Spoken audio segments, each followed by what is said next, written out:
Right, got a couple of dents in my rims. Don't know why. Don't know.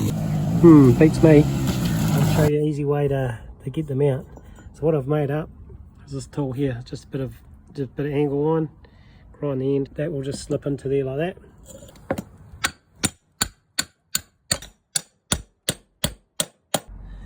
See if we can get it. Just leave the top pumped up, so it pushes back. If it is dented in too much, you can whip the rim off. I'm only going to dent it again.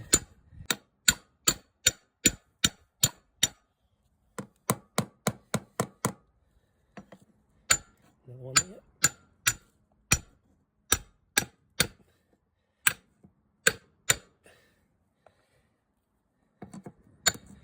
I'm not going to get too fussy with it because I'm just going to dent it again. But that's it. If you can get super fussy with that.